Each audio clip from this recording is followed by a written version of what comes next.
यात्रा श्री बद्रीनाथ धाम 18 जून 2023 से 21 जून तक।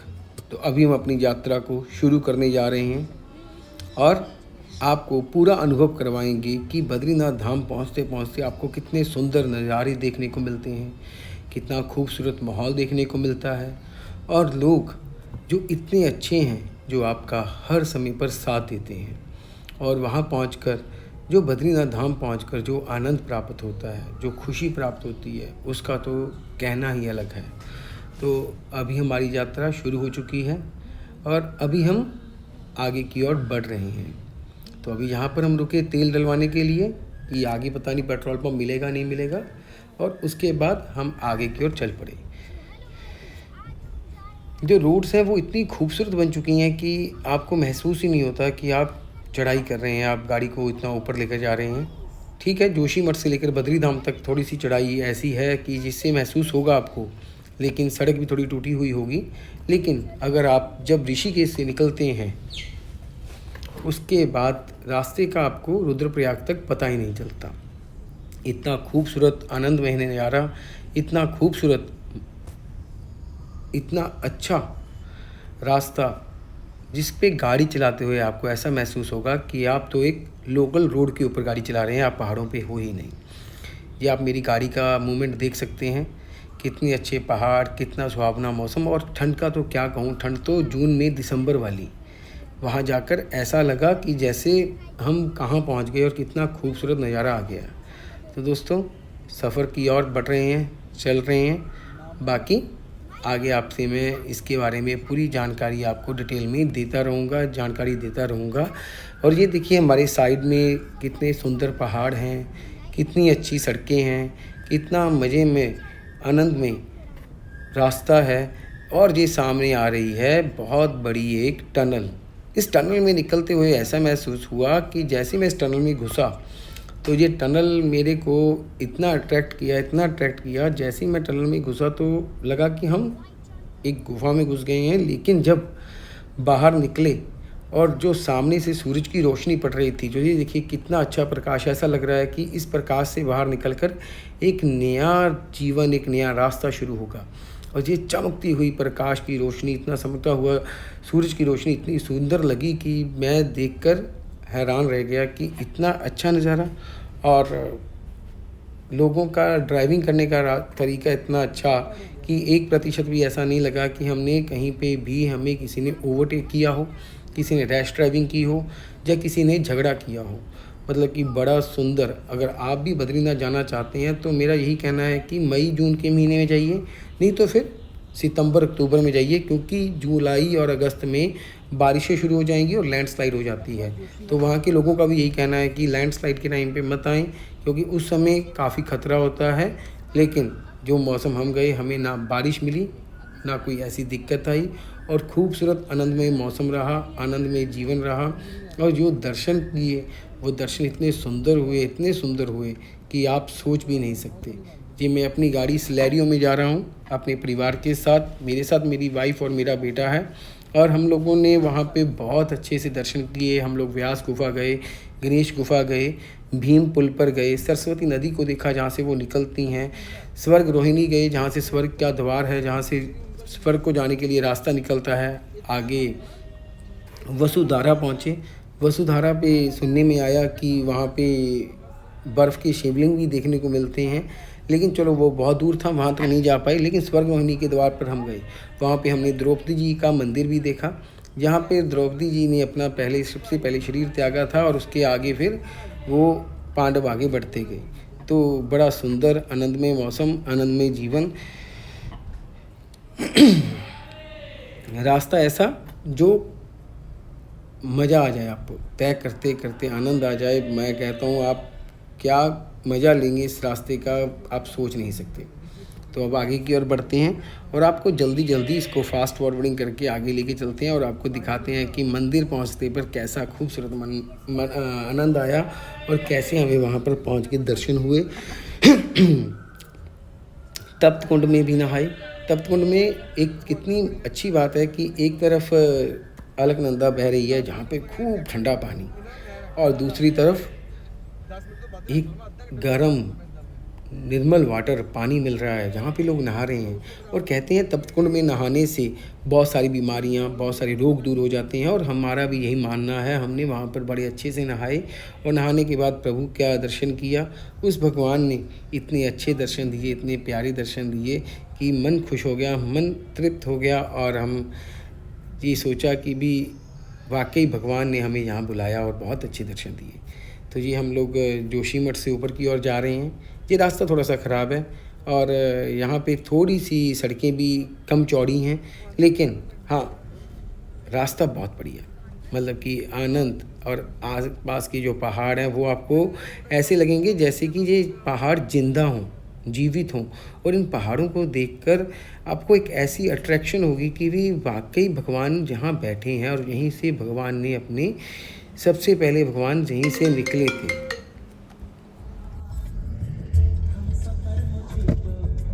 ऐ रख लेंगे ना, ऐ दिखा ऐ रख लो बस, ऐ रख लो बस, हाथ कर के आ ही नहीं सकता ये आगे, इसके बेचारे की ऐ कर लो बस, आ देख ऐ कर लो बस, ऐ रख लो, सीट बेल्ट लगी हुई है। ऐ रख लो बस, आज बेटा से बस कितने खींच के ब्लॉगिंग करा के मोबाइल सामने मेरा दिमाग खराब कर दिया। मैं क्या उधर कर ला मुंह, मोबाइल में उधर ही देख ले, आगे दिखा दे। हाँ ऐ दिखा दे, कोई तो कह रही साइड व्यू से दिखा दे, साइड व्यू दिखा दे, पीछे रोड दिखाई, पीछे साइड व्यू दिखाई दे।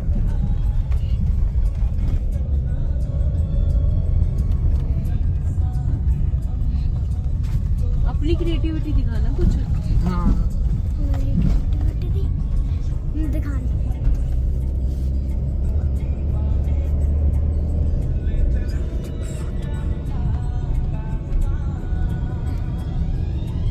नजारा कितना अच्छा है गाइस, नजारा कितना अच्छा है।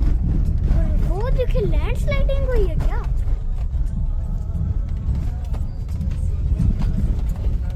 दो चक्कर सामने वही बोल दिया था बेटा, लैंडस्लाइडिंग हो गई, थंडरस्टॉर्म हो गया, बर्फ का पहाड़ आ गया। यस गाइस, बर्फ का पहाड़ आया था।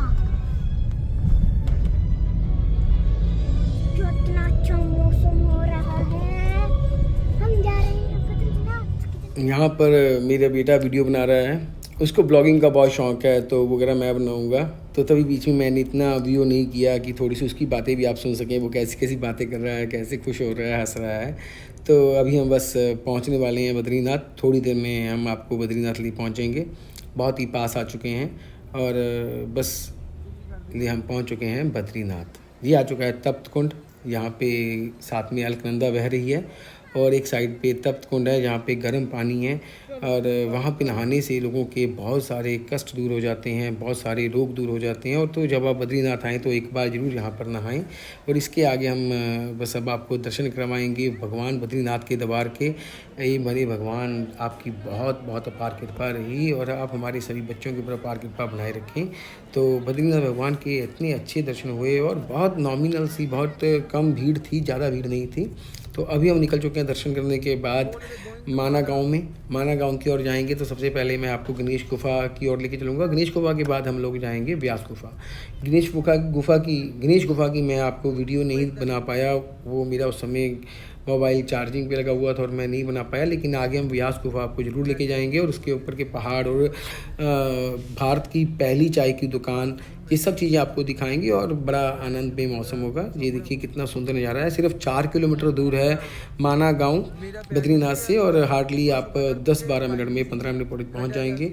और उसके बाद आपको गाड़ी पार्क कर देनी है। 50 रुपये पार्किंग की पर्ची है। 50 रुपये पार्किंग की पर्ची देने के बाद आप अपनी गाड़ी माना गाँव के जो अपना पार्किंग एरिया उस पर खड़ी करने के बाद आप उसके बाद आगे की ओर चल पड़ेंगे, और पैदल यात्रा करनी पड़ेगी। और पैदल भी तो इतनी मुश्किल नहीं है, बड़ा आसान सा रास्ता है, सीढ़ियाँ हैं, आराम से चढ़ते जाइए, आगे बढ़ते जाइए और मज़ा लेते जाइए। और ये देखिए कितने सुंदर पहाड़ हैं, कितना अच्छा नज़ारा है, कितना आनंदमय मौसम है। मैं आपको कह नहीं सकता कि इतना अच्छा, इतना आनंदमय मौसम, इतना अच्छा नज़ारा जिसको देखकर आपकी रूह खुश हो जाए, आपका मन खुश हो जाए। और अब सबसे बड़ी बात जो मेरे को अच्छी लगी कि यहाँ पर ऐसा लगता है कि जैसे आपके ये पहाड़ आपको बोल रहे हों, बुला रहे हों। जी हम पहुँच चुके हैं माना गाँव। ये देखिए फर्स्ट इंडियन विलेज माना, भारत का प्रथम गांव माना। इसके बाद चाइना शुरू होगा। बस हम यहाँ पर थोड़ी आगे जाके गाड़ी पार्क कर देंगे। गाड़ी पार्क करने के बाद फिर हमारी यात्रा शुरू होगी आगे गणेश गुफा जी की और व्यास गुफा की।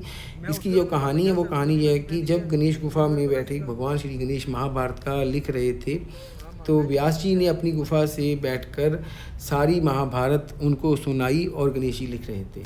तो देखिए कितना अच्छा वो समय था। जा समझिए, महसूस करिए कि कैसे भगवान व्यास जी वहाँ पर बैठे बोल रहे होंगे और कैसे गणेश जी उसको लिख रहे होंगे। ये बड़ा अद्भुत नज़ारा है, अद्भुत बातें हैं जिनको सुनकर महसूस कर कर बड़ा मज़ा आता है, बड़ा आनंद आता है।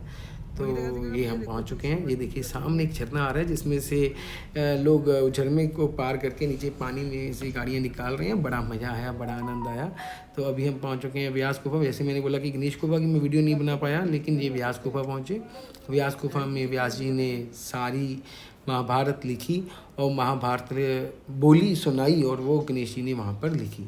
इसी जगह पर सरस्वती नदी भी लुप्त होती है, उसको मैं आपको थोड़ी देर में दिखाऊंगा। और ये देखिए कितने अच्छे पहाड़ हैं, ऐसी अच्छी अच्छी शिलाएं हैं कि आप समझ नहीं सकते। ये भारत का पहली चाय की दुकान है। इस पे चाय पीकर ये मेरा बेटा एंजॉय कर रहा है और अपनी बातें सुना रहा है। मैंने इसके बाद थोड़ा म्यूट कर दिया। और अब ये देखिए हम लोग जी पहाड़ देखिए कितने सुंदर हैं। ये खेल कूद कर रहा है, भाग रहा है, मौज मस्ती कर रहा है। ऐसे आप अपने बच्चों को लेकर आइए, बड़ा अच्छा नज़ारा है। बच्चों को अपना पुरातन काल की बातों को बताइए, क्योंकि आने वाले समय में पता नहीं, जैसे आदि पुरुष जैसी फिल्में बनी हैं, इन फिल्मों ने पता नहीं बच्चों को क्या क्या सिखा देंगे और हम लोग अपना ही धर्म को भूल जाएंगे। तो कम से कम बच्चों को एक बार अपने जीवन में बद्रीनाथ धाम जरूर लेकर आएँ। यहाँ आकर ही आपको मज़ा आएगा, आनंद आएगा और आप खुशी से झूम पड़ेंगे और बड़ा मज़ा आएगा आपको। तो यहाँ पर हम लोग बद्रीनाथ धाम आ चुके हैं जी। मैं, अपनी वाइफ, मेरी बच्चा, हम लोग एंजॉय कर रहे हैं। और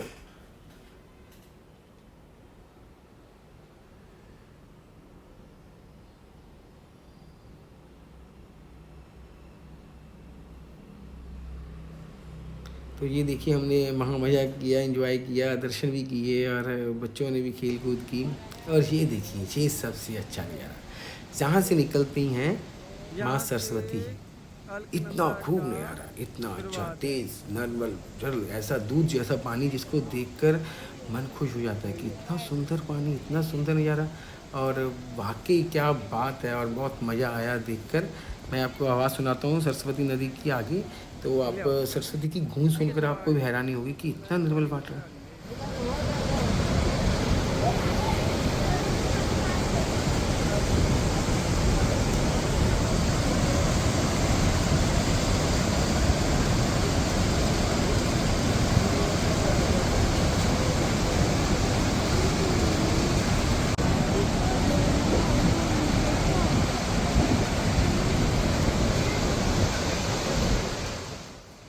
तो ये है सरस्वती नदी, कितना तेज़ बहाव।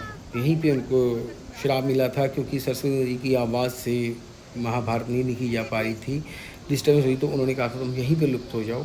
तो लेकिन कितना निर्मल पानी है, सुंदर पानी, और हम माँ सरस्वती का जल लेकर आए। भगवान की कृपा से आज ये वीडियो बना रहे हैं। उम्मीद करूँगा आप इस वीडियो को देखकर मज़ा लेंगे और आपको आनंद मिलेगा। और अगर आपने बद्रीनाथ जाना है तो इसके ऊपर आपको पूरा ध्यान मिलेगा, पूरी बातें बताई जाएंगी।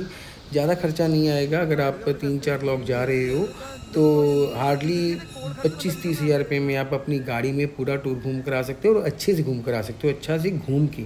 इसमें आप बद्रीनाथ धाम, व्यास गुफा, गणेश गुफा सब जगह जा सकते हो। ये आगे है वसुधारा, वो देखिए बहुत दूर से आपको वसुधारा दिखा रहा हूँ, क्योंकि यहाँ से 5 किलोमीटर दूर थी। तो मेरे साथ परिवार होने के कारण मैं इतनी दूर नहीं जा सकता था।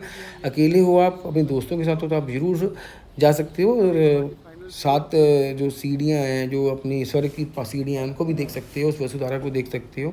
ये देखिए कितना सुंदर पहाड़ है बर्फ़ के, चारों तरफ इतनी ठंड, इतना नज़ारा था कि आप सोच नहीं सकते। तो अगर आप अपने दोस्तों के साथ आ रहे हैं, अकेले आ रहे हैं, तो आप वसुधारा भी जा सकते हो।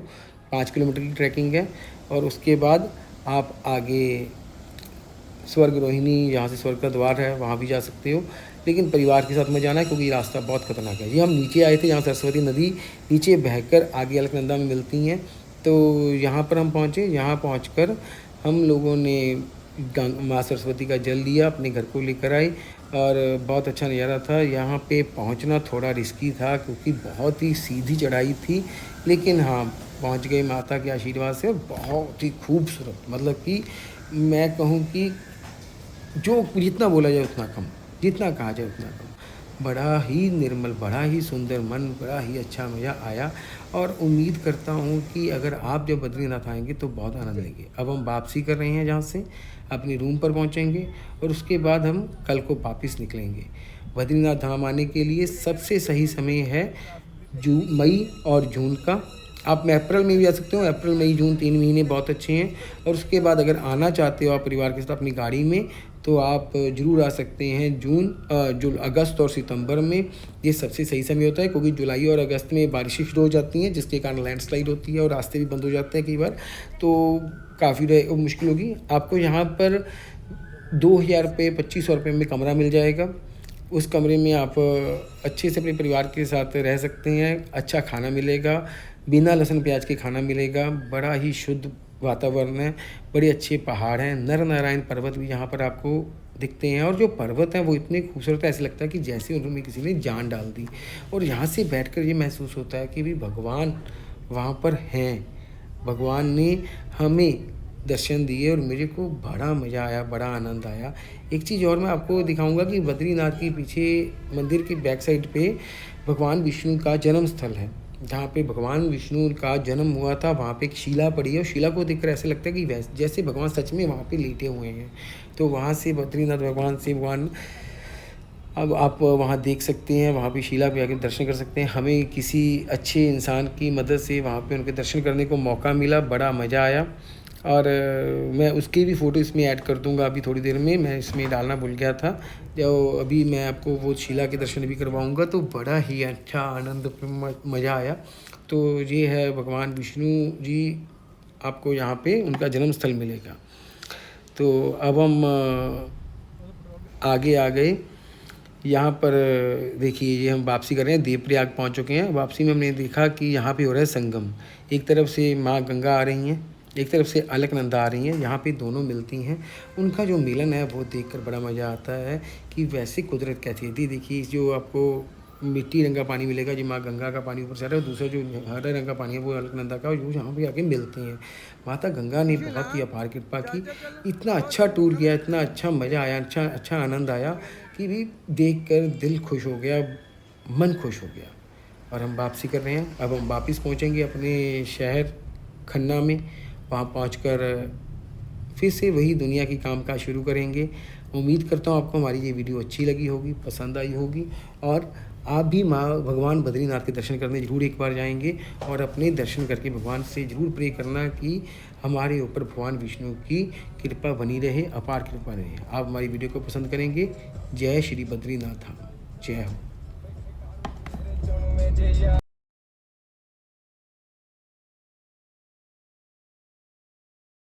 बाकी कुछ और पिक्चरें जो मैं आपको दिखा रहा हूँ, जो हमने वहाँ पे क्लिक की थी, गणेश गुफा की और स्थान की। भगवान आप सब पर अपार कृपा बनाए रखें और ये वीडियो सब लोग देखें और भगवान के दर्शन करें। जय श्री बद्रीनाथ धाम। हमारी अगर इस पूरी वीडियो में कोई गलती हो गई हो तो हमें माफ़ कीजिएगा और अपना सहयोग बनाए रखिएगा और हमारी इस वीडियो को ज़्यादा शेयर करिएगा और भगवान बद्रीनाथ को हमेशा याद रखिएगा और उनकी अपार कृपा का आनंद लीजिएगा। जय श्री बद्रीनाथ धाम, जय श्री बद्री नारायण भगवान।